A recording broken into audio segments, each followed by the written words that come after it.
E aí, pessoal?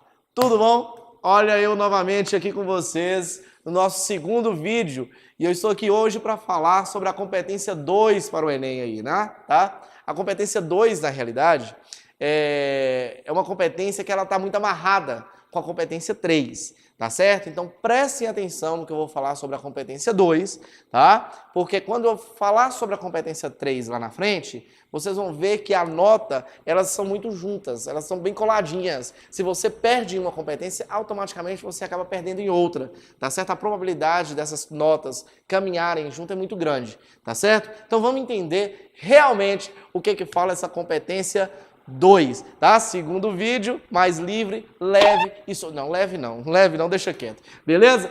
Vamos para o segundo vídeo, competência 2.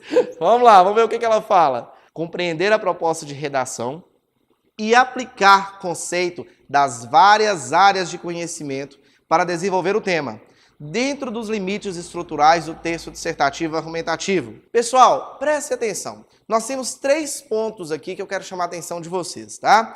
Nós temos aí a questão do domínio do tema, tá certo? Domínio temático. Nós temos uma outra situação que é a questão da tipologia textual, ou seja, do texto dissertativo argumentativo.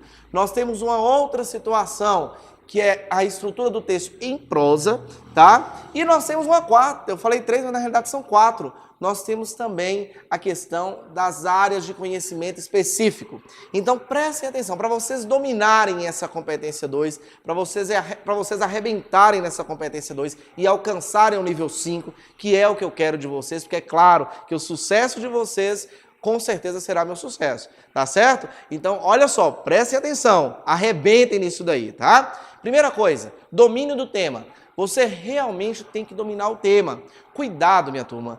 Todo tema existe uma delimitação temática, tá? Então, por exemplo, se eu falo para vocês sobre desafios para a formação educacional de surdos, que foi o tema de 2017, eu estou delimitando o tema para surdo, não é qualquer tipo de deficiência, surdo e na formação educacional. Ou seja, não adianta eu falar sobre o tema de maneira generalizada, falando sobre deficientes, focando apenas sobre deficiência e tal, inclusão social, se eu não delimitar o tipo de deficiência e qual âmbito, qual a esfera que esses deficientes serão inseridos.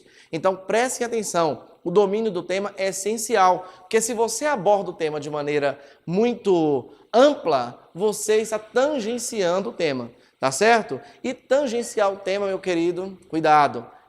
Você já sabe o que eu vou falar. Você já sabe o que é tangenciar o tema.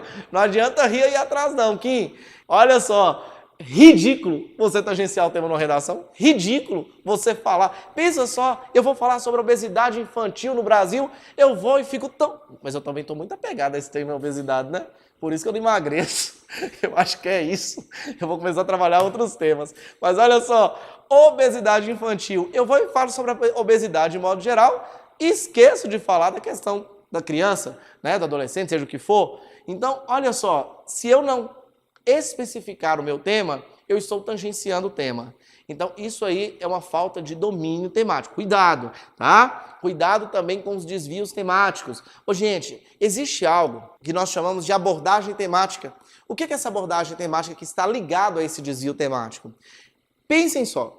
Toda frase temática, nela existem termos essenciais. O que são termos essenciais? São as palavras-chave, tá? Essas palavras, elas têm que aparecer em todos os parágrafos, tá certo? E para evitar essa repetição dessas palavras, para não ficar aquela coisa cansativa, você pode usar outros termos de mesmo campo semântico. É isso mesmo. Se você não faz isso, gente, ridículo! Você está pegando um parágrafo, está desviando o assunto, ou melhor, você em um determinado parágrafo do seu texto, você não fala sobre o foco temático, tá? Então a abordagem temática é para isso. Vai lá, por exemplo, caminhos para combater a intolerância religiosa no Brasil. Eu tenho caminhos, combater intolerância religiosa no Brasil. Ok, fechou aí? Essas palavras, elas têm que aparecer em todos os parágrafos. Carlos, mas vai ficar repetitivo e tal, não sei o quê. Beleza, vai ficar repetitivo? busquem palavras de mesmo campo semântico. Não necessariamente palavras, busquem expressões que possam substituir esses termos. Ok? Então, essa abordagem temática é essencial para que não ocorra em seu texto o que nós chamamos de desvio temático. Beleza? Então, olha só. Além dessa questão do tema, nós temos também o que nós vamos chamar de tipologia textual. Gente, pelo amor de Deus, por favor, olha para esse professor Gordelícia. Eu estou pedindo para vocês, eu quero nota 1000. Eu quero nota 1000 e que vocês peguem esse vídeo, publiquem lá e falem, esse vídeo me ajudou para eu aparecer no Fantástico. Eu quero aparecer no Fantástico, gente.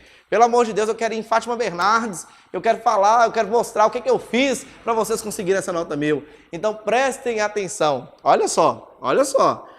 Essa questão da tipologia textual, nós sabemos já de cara que o edital ele traz o tipo de texto dissertativo e argumentativo. O que é dissertar? Opinar.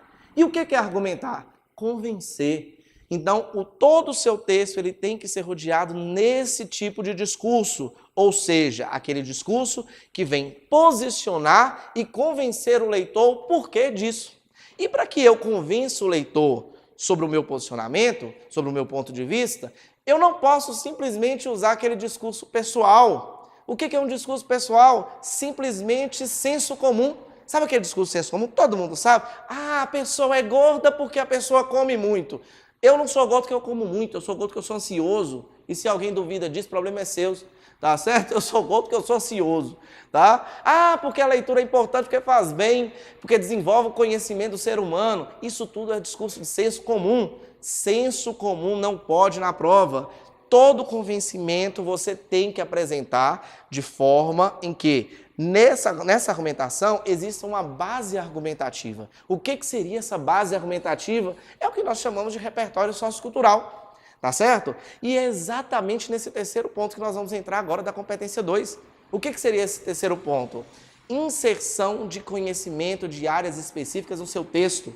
Tá? Então, para que eu consiga realmente provar o que eu estou falando, eu tenho que basear em algo.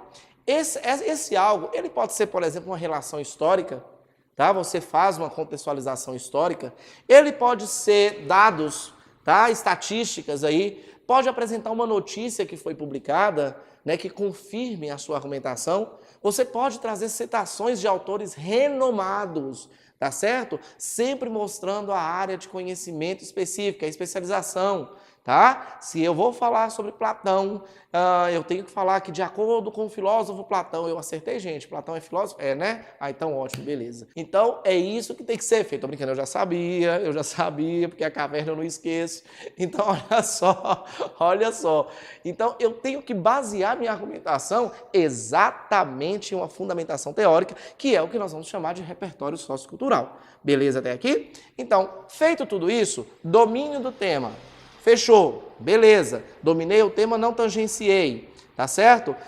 A inserção de conhecimento específico, tá? Ou seja, essa inserção de informações específicas, de áreas específicas, sociologia, filosofia, a história, a biologia, para comprovar a minha argumentação, tá certo? A tipologia textual, ou seja, o texto ele realmente é um texto dissertativo, argumentativo, da mesma forma que eu posiciono, eu também convenço o meu leitor. E, por último, que é o que eu quero falar com vocês, é o texto em prosa, uma coisa bem tola, viu? Bem besta e bem ridícula. Ridículo, se vocês fizerem isso. Porque, olha só, sabe aqueles candidatos, aqueles textos que tem...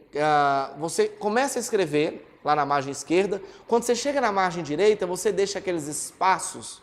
Por quê? Você prefere deixar o espaço do que fazer a translineação da palavra, né? Colocar a parte da palavra, pôr o hífen e jogar o restante para a próxima linha?